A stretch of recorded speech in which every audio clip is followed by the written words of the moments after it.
নমস্কার। খবরের অন্তরালের খবর নিয়ে ক্যালকাটা ডায়ালগস থেকে মনোজ দাস। ইরানকে দেয়া 48 ঘন্টার ডেডলাইন পেরিয়ে গেছে, কিন্তু প্রশ্ন হলো এরপর কি ডোনাল্ড ট্রাম্প নরম হলেন নাকি আরও ভয়ঙ্কর ভাষায় নতুন হুমকি দিলেন? আজকের ভিডিওতে আমরা সেটাই বিশ্লেষণ করব, কারণ ডেডলাইন শেষ হওয়ার পর ট্রাম্পের কথাবার্তা থেকে স্পষ্ট তিনি পিছু হটছেন না, বরং চাপ আরও বাড়াচ্ছেন।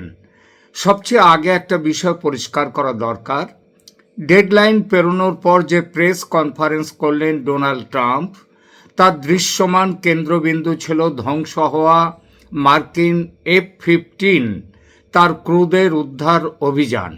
আর সেই অপারেশনকে ট্রাম্প নিজে, তার প্রতিরক্ষা সচিব পিট হেগসেথ এবং নবনিযুক্ত army chief general Dan Caine এক ধরনের ঐতিহাসিক সাফল্য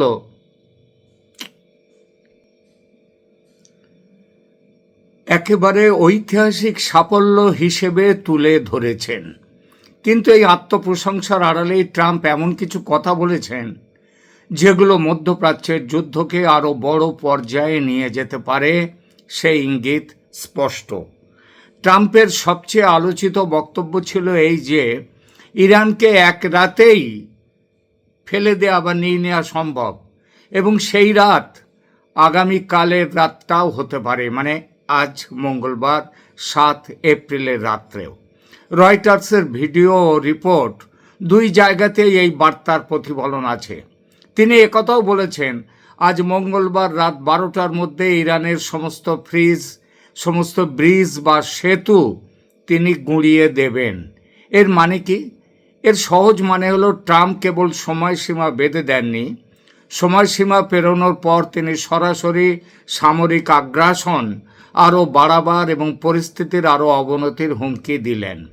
ট্রাম্প বলেছেন, আজ মঙ্গলবার রাত 12টার মধ্যে ইরানের সমস্ত সেতু গুঁড়িয়ে দেওয়া হবে। আজ আবার বলেছেন তিনি ইরানকে স্টোন এজ বা প্রস্তর যুগে পাঠিয়ে দেবেন। আরেকটি বড় কথা, ট্রাম্প বলেছেন 7 এপ্রিল মঙ্গলবারের ডেডলাইন ফাইনাল, অর্থাৎ তিনি নতুন যে ডেডলাইন দিলেন সেটা হচ্ছে আজ মঙ্গলবার রাত, অর্থাৎ এই সময়সীমা তিনি আর বাড়াতে চান না। রয়টার্সের রিপোর্টে বলা হয়েছে, তিনি এটাও ইঙ্গিত দিয়েছেন যে ইরানের পক্ষ থেকে কিছু প্রস্তাব এলেও তা তার কাছে যথেষ্ট নয়, অর্থাৎ তিনি এটা নিছক আলটিমেটামের নাটক ছিল না, বরং তিনি বোঝাতে চাইছেন এখন চরম সিদ্ধান্ত নেয়ার মুহূর্ত এসে গেছে। এখানে আরেকটি গুরুত্বপূর্ণ যে দিক আছে, রয়টার্সের এক প্রতিবেদনে বলা হয়েছে ট্রাম্প সুইপিং অ্যাটাকসের হুমকি দিয়েছেন। সুইপিং অ্যাটাকস বিশেষ করে ইরানের পাওয়ার প্ল্যান্টস এবং ব্রিজেস সেতু সেগুলো লক্ষ্য করে এবং ডিস্যালিনেশন প্ল্যান্টস এইগুলো লক্ষ্য করে বড় ধরনের হামলার কথা ট্রাম্প বলেছেন।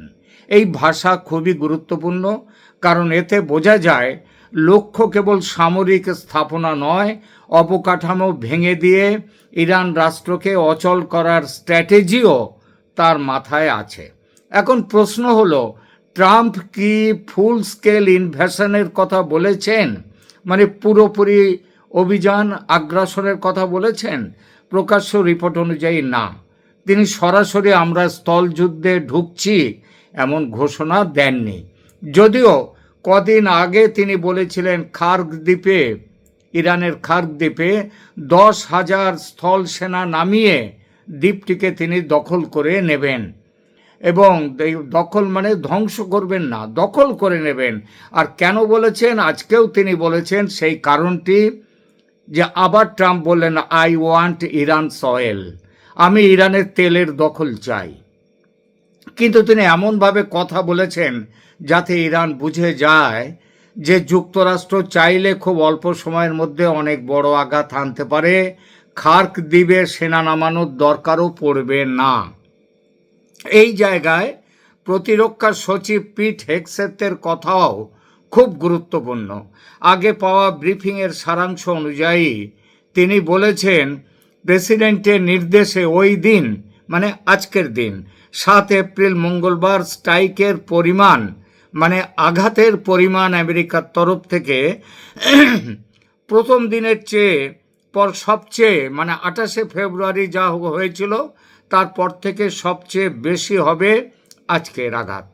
আর পরদিন তা আরও বাড়বে এবং তারপর দিন আরও বাড়বে, বাড়তেই থাকবে যতদিন ইরান পুরোপুরি ধুলোয় না মিশে যায়। এই কথার মধ্যে একটা বড় সড়ো স্ববিরোধিতা আছে কিন্তু, যেখানে ট্রাম্প বলছেন ইরানকে শেষ করে দেওয়ার জন্য 24 ঘন্টাই যথেষ্ট, আগামীকাল মানে আজকের রাত 12টার মধ্যেই সেটা হয়ে যাবে। আর তার যুদ্ধমন্ত্রী পিট হেগসেথ তিনি আবার ট্রাম্পকে পাশে দাঁড় করিয়ে রেখে বলছেন 24 ঘন্টা পর পর আমেরিকা তার আক্রমণ ক্রমশ বাড়িয়ে যাবে। এবার আসি প্রেস কনফারেন্সের আরেকটি অস্বস্তিকর অংশে। এনবিসি নিউজের রিপোর্ট বলছে ট্রাম্প শুধু ইরানকেই হুমকি দেননি, তিনি তার দেশের সংবাদ মাধ্যমকেও খুব একহাত নিয়েছেন। F-15 F-15 যুদ্ধ বিমান ধ্বংস হয়ে গেলে তার 2 পাইলট রিজেক্ট করে বিমান থেকে ঝাঁপ দেয়, দিয়ে প্রাণ বাঁচায়। এক পাইলটকে দ্রুত উদ্ধার করতে পেরেছিল আমেরিকার সেনা, কিন্তু এরপর আর এক পাইলটকে তখনও উদ্ধার করা যায়নি, সে ইরানের ভেতরে এসে পড়েছিল। আমেরিকা চেপে রাখতে চেয়েছিল এই সংবাদটি, কারণ এই সংবাদটি প্রচার হলে ওই পাইলটের জন্যে একটা বড় ধরনের ইরানি অভিযান হতে পারে। কিন্তু একটি বিশেষ সংবাদ সংস্থা আমেরিকা তারা এই খবর লিক করে দেয়। লিক হয়েছিল নিশ্চিতভাবে, কিভাবে না সেনার ভেতর থেকেই কেউ এই খবরটি দিয়েছিল, বাইরে লিক করেছিল। এই ঘটনায় ট্রাম্প প্রচণ্ড ক্ষেপে বোম, সেই লিক নিয়েও ক্ষোভ দেখিয়েছেন তিনি।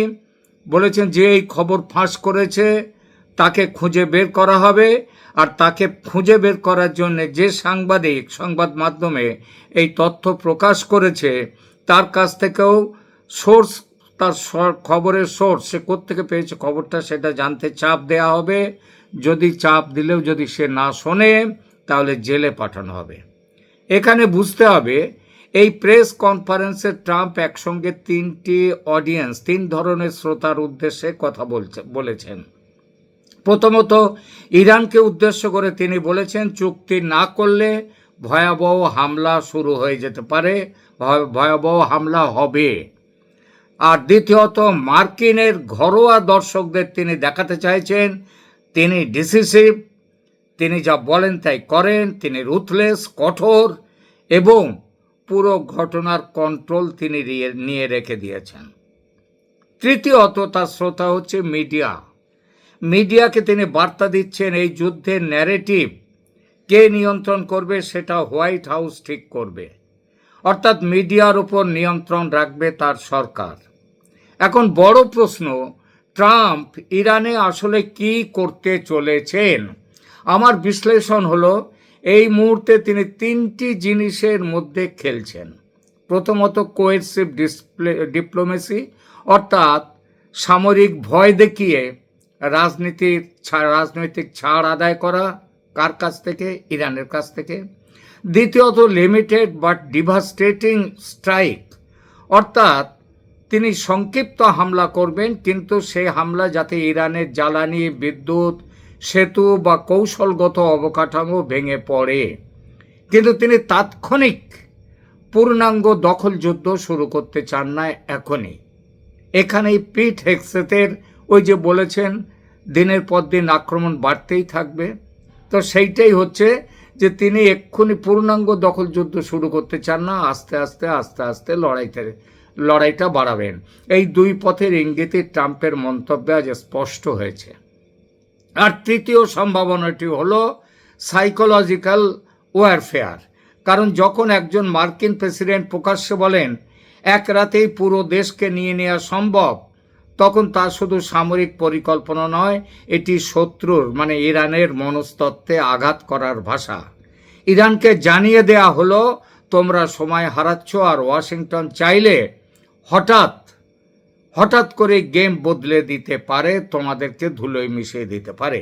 তবে এখানে আরেকটি বাস্তবতা মনে রাখতে হবে, ট্রাম্প একই সঙ্গে বলেছেন আলোচনা চলছে এবং তিনি দেখতে চান ইরান সার্টেন থিংস করে কিনা, মানে তারা যুদ্ধ বিরতিতে শর্তে রাজি হয় কিনা। ইরান যদিও এর মধ্যে 10 দফা যুদ্ধবিরতির শর্ত দিয়েছে, সেটা ট্রাম্প মানেননি, বলেছেন না না এটা মানার প্রশ্ন নেই।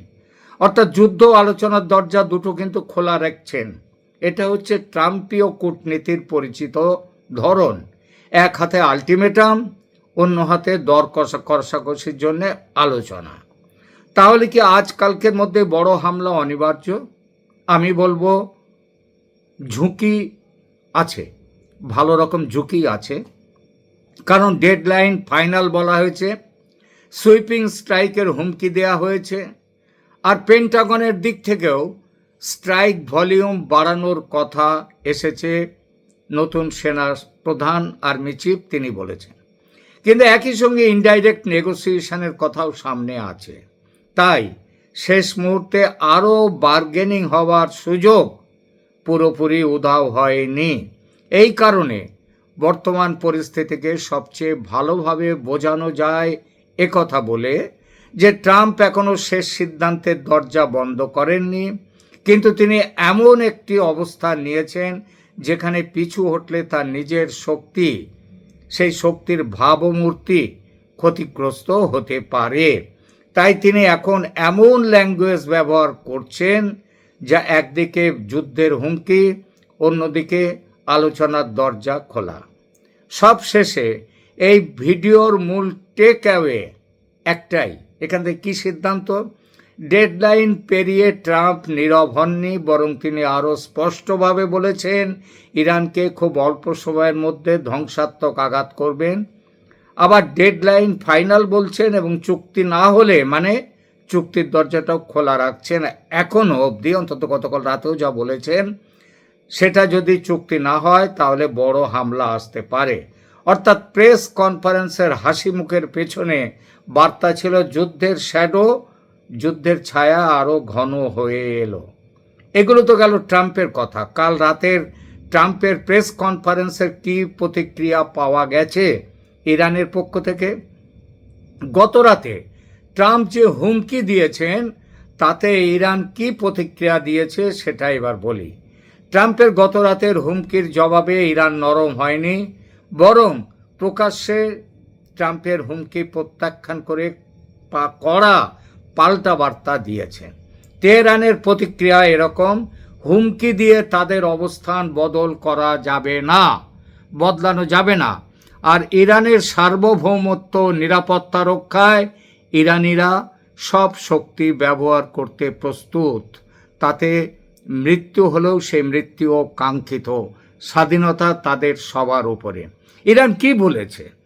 ইরানের পররাষ্ট্র মন্ত্রণালয়ের মুখপাত্র ইসমাইল বাঘাই তিনি ট্রাম্পের ভাষাকে বলেছেন একটা ক্রিমিনালের ভাষা, একটা ক্রিমিনাল, অপরাধী, দুর্দান্ত অপরাধীর যা মাইন্ডসেট সেইটাই তার, এবং তার যা বলেছেন, যেভাবে তিনি খিস্তি করেছেন, সে খিস্তি আমি এখানে বলতে পারবো না।